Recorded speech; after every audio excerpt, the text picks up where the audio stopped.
¿Cómo te va, Eduardo? Buen día. Buen día, Hernán, ¿cómo andas? La vuelta de Eduardo Sartelli al aire de la 92.5. Después del despelote de mi defenestración de Isabela, sí. No, pero la semana pasada tuvimos un diálogo extraordinario con una compañera tuya hablando del tema de la educación, o sea, desarrollando parte de lo que en algún momento aquí hablamos, del tema del plan Fines. Sí, por eso hoy vamos a hablar de fútbol de vuelta, si volvemos a cosas serias.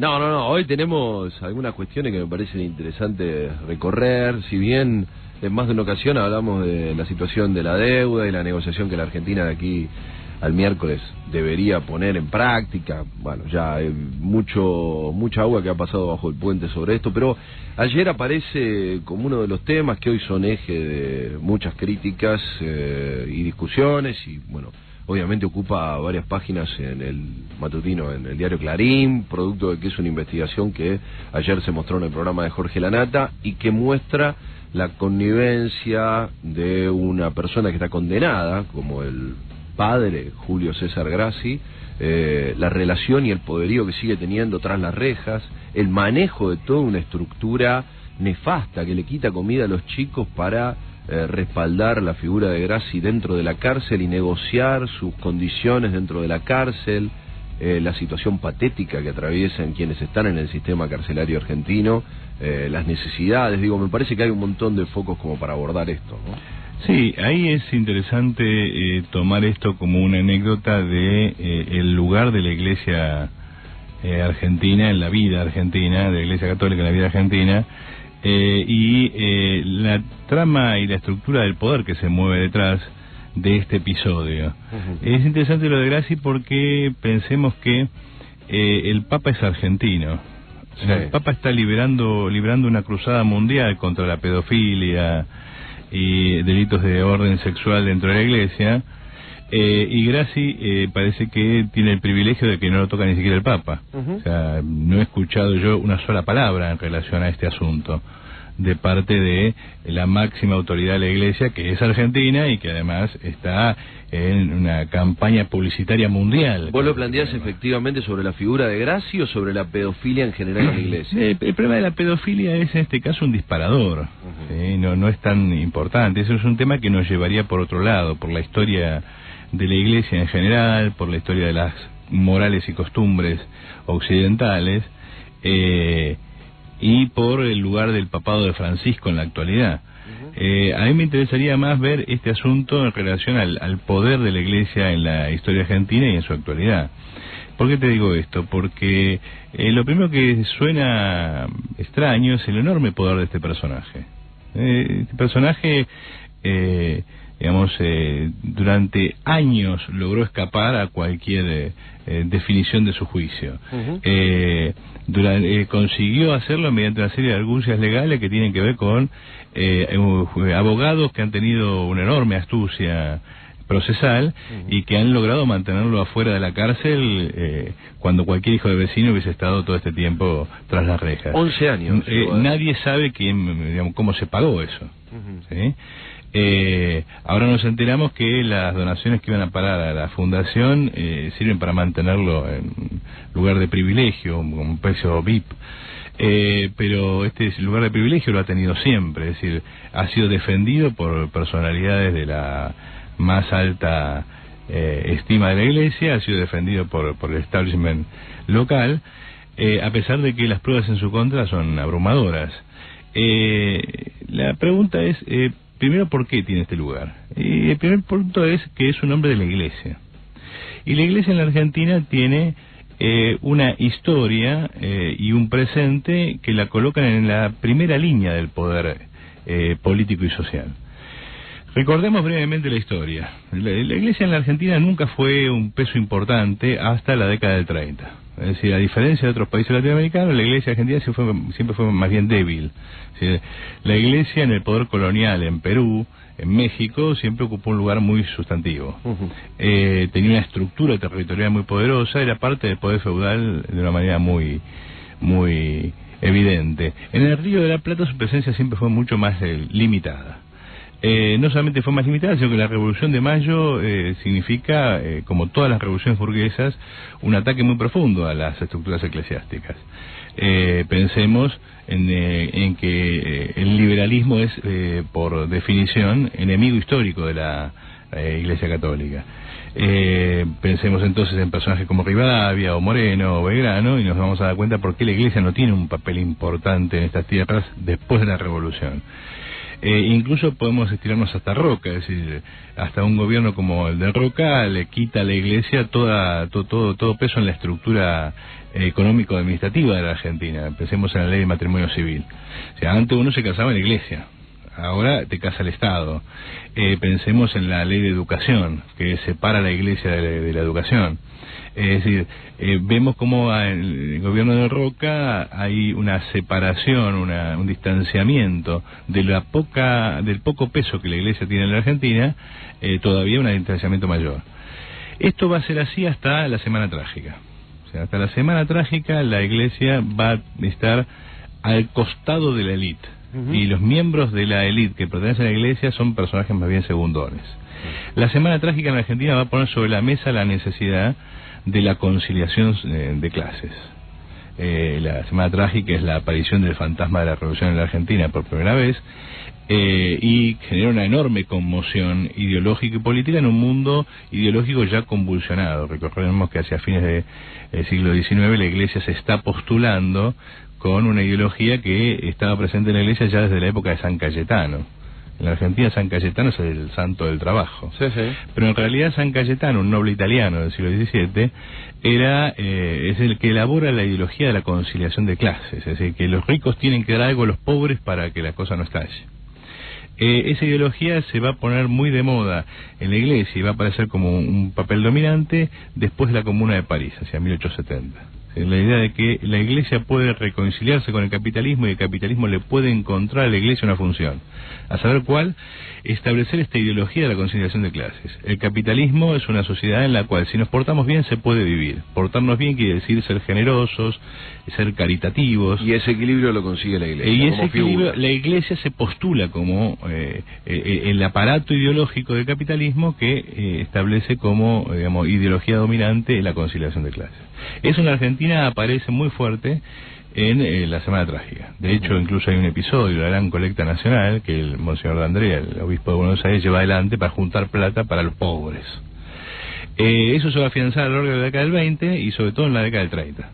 Entonces, en la década del 30 la Iglesia va a ir asumiendo claramente esa ideología de conciliación de clases y va a tener su punto, digamos, de mayor expresión en el primer gobierno de Perón. El peronismo es el que institucionaliza la Iglesia definitivamente, por más que después en su segundo gobierno haya tenido un altercado, que todos conocemos. Claro, pero efectivamente la institucionalización de la Iglesia en el aparato de Estado es visible en la época de Perón. A partir de allí la Iglesia y el aparato de Estado, la Iglesia y el ejército, la Iglesia y las finanzas, la Iglesia y los medios de comunicación tienen una íntima relación. Entonces, cuando uno observa las grandes familias argentinas, todas las grandes familias argentinas, grandes familias de la élite argentina, tienen un ministro de Economía, tienen un general del ejército y tienen un cura. ¿Sí? Esto hace que en la Argentina actual la Iglesia tenga un enorme poder, porque está en la estructura misma del poder, siempre con esta ideología de la conciliación de clases. De ahí que la vemos aparecer cada vez que estalla alguna crisis. Cada vez que estalla una crisis siempre la Iglesia aparece. Aparecen los curas. Aparecen los curas, Cáritas, San Cayetano, las marchas a Luján.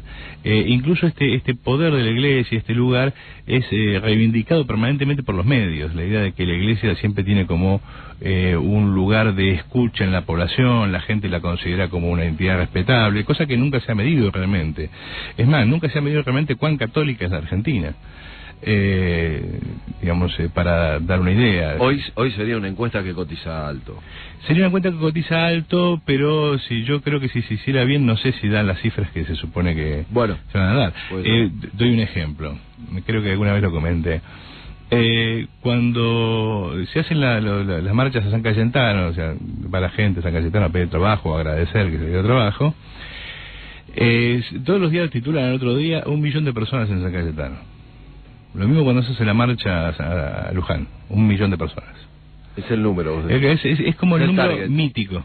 Es como el número. El millón. Como los 30.000 desaparecidos, como el millón de muertos de la guerra civil española. Esos son números que, digamos, en realidad nadie contó en serio nunca. Un equipo de sociólogos de la Facultad de Sociología se paró en la puerta de San Cayetano el día antes de que se abra la puerta y los contó. ¿Y? 70.000.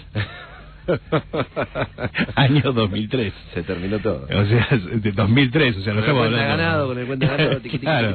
Entonces, es interesante como un país donde, por ejemplo, prácticas que se supone que son tremendamente condenadas por la Iglesia, como el aborto, son prácticas comunes y muy extendidas, por más que no estén legalizadas o solo una fracción de esas prácticas esté legalizada. También es importante ver que en un país como la Argentina, que se supone que es muy católico, hace años que la Iglesia se queja de que disminuye el número de vocaciones de monjas y curas, al punto de que hay que traer monjas y curas del extranjero. Argentina es muy católica, pero en Argentina nadie quiere formar parte de la Iglesia.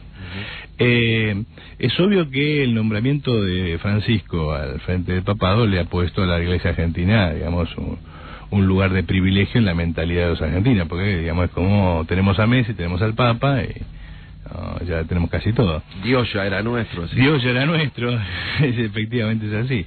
Entonces, el punto es que en esta historia, la historia argentina, y sobre todo los últimos 30 años muy caóticos de la Argentina, en los cuales la crisis de la que venimos hablando se hace presente regularmente, la Iglesia aparece regularmente como mecanismo de salvación del capitalismo argentino. Recordemos en el 2001, por ejemplo, cómo a través de Cáritas se vehiculiza una enorme cantidad de recursos en la caridad pública, o cómo la Iglesia misma actúa políticamente, provocando la caída de la Rúa, tratando de designar al sucesor, incluso como hay un activismo de base de la Iglesia. Recordemos a gente como el cura Olmedo en el norte, que directamente intervienen en la vida de la movilización política. Siempre con este ángulo de es preferible que lo hagamos nosotros a que lo hagan los trotskistas, ¿no? Los comunistas, los ateos. De hecho, incluso durante esa etapa del 2001, 2002, 2003, la etapa más crítica de la última debacle de la Argentina, la Iglesia tuvo una participación muy activa en el ascenso de compañero Duhalde. La relación con el kirchnerismo ha sido ambigua. ¿Por qué ha sido ambigua? Porque el kirchnerismo basa su poder en expropiar a los otros agentes de la vida política argentina de los instrumentos de poder.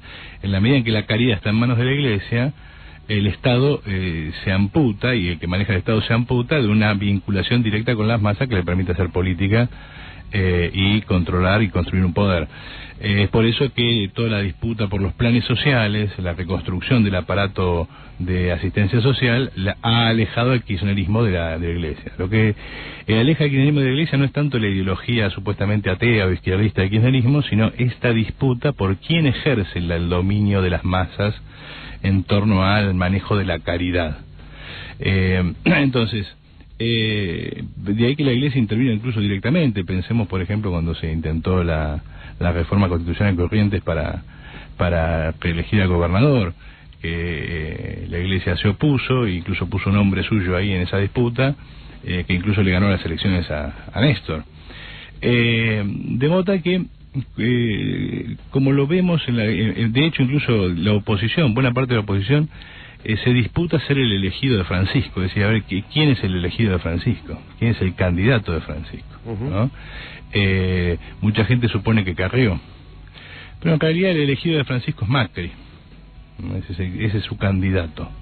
No es Massa, de hecho no lo ha recibido nunca. Su elegido es Macri, y sobre todo a través de Michetti, digamos, de quien Bergoglio en su momento era confesor personal. Bueno, hay una diputada que trabajó codo a codo con Bergoglio, que es Morales Gorleri, diputada de la Ciudad de Buenos Aires, que es la titular de la Comisión de Educación. Los vínculos del PRO con la Iglesia son muy evidentes. Entonces, ha jugado entonces un papel en ese lugar de rearmar la oposición contra el kirchnerismo. Y entonces volvemos al problema Grassi. Lo que el problema Grassi pone sobre la mesa no es tanto el ángulo que la nata le quiere dar, el ángulo de un señor privilegiado, pedófilo condenado que nadie sabe cómo y dónde saca los recursos para hacer un preso VIP. Digamos que en una discusión más superficial hay todo un debate sobre por qué sigue teniendo este poder, qué es lo que pasa con el sistema penitenciario que debería condenar este tipo de situaciones, la situación que vive en las cárceles. Vos haces una apuesta a profundizar un poco el vínculo de la Iglesia con el poder político de la Argentina. Exactamente. Que probablemente Primero que nada es un hombre de la Iglesia. Que probablemente no sea lo que va a terminar quedando de todo esto, pero que vale la pena ponerlo en debate, ¿no? Digamos, ¿dónde se pone? A ver, es clave que mientras Bergoglio era una voz crítica contra el gobierno aquí en la ciudad de Buenos Aires, el gobierno lo ninguneaba y evitaba acercarse a él. En cuanto lo postularon Papa. Qué fallido. Cuando lo postularon Papa, el gobierno salió con mucho a decir, bueno, el Papa es peronista y y todo eso. Digo, me parece que es una clave como para mostrar de la importancia que tiene esto, más allá de que probablemente uno no pueda unir de manera directa la figura de Bergoglio con la de Grassi. Bueno, esa es la idea. Es decir, la pregunta que dejo picando, y en todo caso para que los oyentes lo discutan y lo propongan, es ¿por qué el máximo responsable de la Iglesia Mundial, que está llevando adelante una campaña de combate precisamente a lo que Grassi ejemplifica en la Argentina, no ha dicho nunca una palabra sobre este asunto? Esa es la pregunta que tenemos que hacernos. Digo porque podríamos seguir hablando sobre la historia de la Iglesia. La Iglesia está muy vapuleada en los últimos años, precisamente porque no ha cumplido bien con esta función. Y la apuesta del Papa es reconstituir el poder de la Iglesia, precisamente volviéndola a hacer cumplir esta función. Cuando vemos al Papa arrodillarse para besar los pies de un pobre, comer con su personal en el bar del Vaticano, etcétera, etcétera, cuando lo vemos a ese hombre que tiene esos zapatos que usaba cuando estaba en Buenos Aires todavía, lo que estamos viendo no es un señor bueno, estamos viendo a alguien que está reconstruyendo el poder de una institución nefasta. Bueno, como es habitual, ya la gente empieza a comunicarse en nuestro programa. A tu paso nos trae este tipo de situaciones, Eduardo, que tengas una buena semana. Igualmente para usted. Chau, chau.